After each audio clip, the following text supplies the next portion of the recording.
বন্ধ হলো জগন্নাথপুরী মন্দিরের দরজা। প্রতি বছর জগন্নাথপুরী মন্দিরের দরজা 15 দিনের জন্য বন্ধ করে দেওয়া হয়। জ্যৈষ্ঠ মাসের পূর্ণিমা তিথি, যেদিন ভগবান জগন্নাথ দেবের জন্মদিন, সেই দিন দেব প্রতিমাগুলিকে 108টি সোনার কলসের জল দিয়ে স্নান করানো হয়। এই স্নানযাত্রার পর 3 দেবতা অর্থাৎ ভগবান জগন্নাথ, তার বড় ভাই বলরাম আর ছোট বোন সুভদ্রা অসুস্থ হয়ে পড়ে, আর তারা একান্তবাসে চলে যায়। একান্তবাসের এই প্রক্রিয়াকে পুরীতে অনাসরা বলা হয়। সেই দিন থেকে পরবর্তী 15 দিন পর্যন্ত জগন্নাথ ভগবান অসুস্থ থাকেন, আর 15 দিনের জন্য মন্দিরের দরজা বন্ধ করে দেওয়া হয়। রান্নাঘরও এই সময় বন্ধ থাকে। জগন্নাথ ভগবানের অসুস্থ হবার পেছনে একটি কাহিনী আছে। চলুন জানা যাক সেই কাহিনীটি। উড়িষ্যার প্রান্তে জগন্নাথপুরীতে মাধব দাস নামে একজন ভক্ত থাকত। সংসারের সাথে তার কোনো যোগাযোগ ছিল না। সে একা বসে ভজন কীর্তন করত আর নিত্যদিন শ্রী জগন্নাথ প্রভুর দর্শন করত, আর তাকে নিজের বন্ধু মনে করত। প্রভুর সাথে সে খেলা করত। প্রভুও তার সাথে অনেক প্রকারের লীলা করতেন, আর এভাবেই ভক্ত মাধব দাসের জীবন হাসি খুশিভাবে পার হচ্ছিল। একবার মাধব দাসের উদারাময় অর্থাৎ ডায়রিয়া হয়ে যায়। সে এত দুর্বল হয়ে যায় যে ওঠা বসা পর্যন্ত করতে পারছিল না। যতক্ষণ সে নিজে পারছিল ততক্ষণ সে নিজের কাজ নিজেই করে নিত, কিন্তু কারো কাছে কোনো সাহায্য চাইতো না। আর যদি কেউ তাকে সাহায্য করতে যেত, তাহলে মাধব দাস একটি কথাই বলতো, যে তাকে তার প্রভু জগন্নাথ দেব রক্ষা করবে। আস্তে আস্তে তার রোগ আরও বাড়তে থাকে। তার শরীর শুকিয়ে যায়, আর সে দুর্বল হয়ে বিছানাগত হয়ে পড়ে। উঠতে বসতেও সে অসমর্থ হয়ে পড়ে। তখন ভগবান জগন্নাথ স্বয়ং সেবক হয়ে তার কাছে পৌঁছায়। নিজের প্রিয় ভক্তের জন্য ভগবান কি না করেন। শ্রী জগন্নাথ ভগবান তার নিজের ভক্ত মাধব দাসের এত সেবা করেন যে নিজের আপনজনও এত সেবা করতে পারত না। যখন মাধব দাস জ্ঞান ফিরে পান, তখন তিনি দেখেই চিনতে পারেন যে এ তো তার প্রভু জগন্নাথ দেব। একদিন মাধব দাস প্রভুকে জিজ্ঞাসা করেন, হে প্রভু, আপনি তো ত্রিলোকের নাথ। আপনি চাইলেই তো আমার রোগ এক নিমিষেই ঠিক করতে পারতেন। তাহলে আপনাকে আমার এত সেবা করতে হতো না। তখন জগন্নাথ দেব হাসতে হাসতে উত্তর দেন, প্রিয় মাধব, আমি আমার ভক্তদের দুঃখ সহ্য করতে পারি না। এই জন্য তোমার সেবা আমি নিজেই করেছি। যা ভাগ্যে থাকে তাকে তো ভোগ করতেই হয়।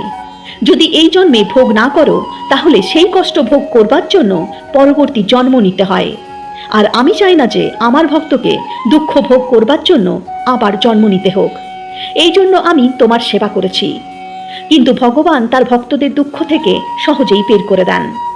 ভগবান বলেন, মাধব, এখনো তোমার ভাগ্যে 15 দিনের রোগের কষ্ট ভোগ করা বাকি আছে।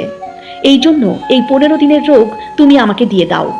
আর 15 দিনের সেই রোগ প্রভু জগন্নাথ মাধব দাসের কাছ থেকে নিয়ে নেন। তাই আজও ভগবান জগন্নাথ 15 দিনের জন্য রোগী হয়ে যান।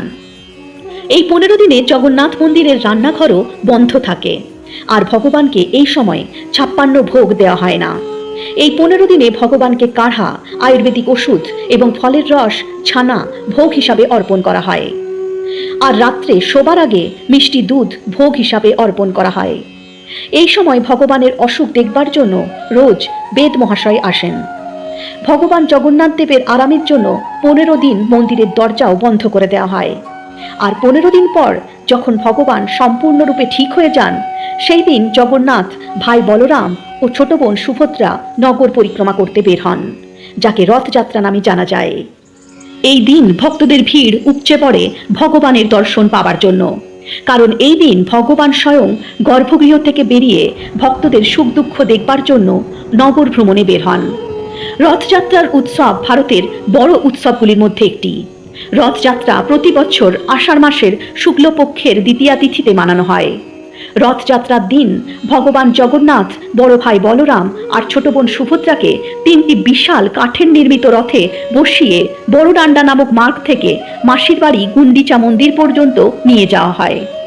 ভগবান জগন্নাথ মন্দিরে ফিরে আসবার আগে 1 সপ্তাহ গুন্ডিচা মন্দিরে থাকেন। এই 7 দিন পর আবার রথে চেপে প্রভু মন্দিরে ফিরে আসেন। একে উল্টো রথ বা বহুরা যাত্রা নামে জানা যায়। ভগবান জগন্নাথ, যাকে ভগবান বিষ্ণুর অবতার এবং ব্রহ্মাণ্ডের শাসক মানা হয়, রথযাত্রার জন্য প্রতি বছর স্থানীয় শিল্পীদের দ্বারা অদ্বিতীয়ভাবে রথ বানানো হয়। ভগবান জগন্নাথ, ভগবান বলভদ্র ও মা সুভদ্রার জন্য 3টি আলাদা আলাদা রথ তৈরি করা হয়। জগন্নাথ দেবের রথে 16টি চাকা থাকে, ভগবান বলরামের রথে 14টি চাকা থাকে, আর মা সুভদ্রার রথে 12টি চাকা থাকে। আর রথ তৈরির জন্য প্রতি বছর নয়াগড়ের দাসপাল্লার জঙ্গল থেকে নতুন কাঠ নিয়ে আসা হয়। জগন্নাথপুরীর রথযাত্রা শুধু একটি ধার্মিক আয়োজন নয়, এটি ভারতীয় সংস্কৃতি, একতা আর বিশ্বাসের প্রতীক। রথযাত্রা আমাদের শেখায় জীবনে দুঃখ কষ্ট পের করে বিশ্বাস ও ভক্তির সাথে জীবনে কিভাবে এগিয়ে যেতে হয়। আর পবিত্র উৎসবে ভক্তরা ভগবান জগন্নাথ দেবের চরণে নিজেকে সমর্পণ করে দেয়। বলো জয় জগন্নাথ।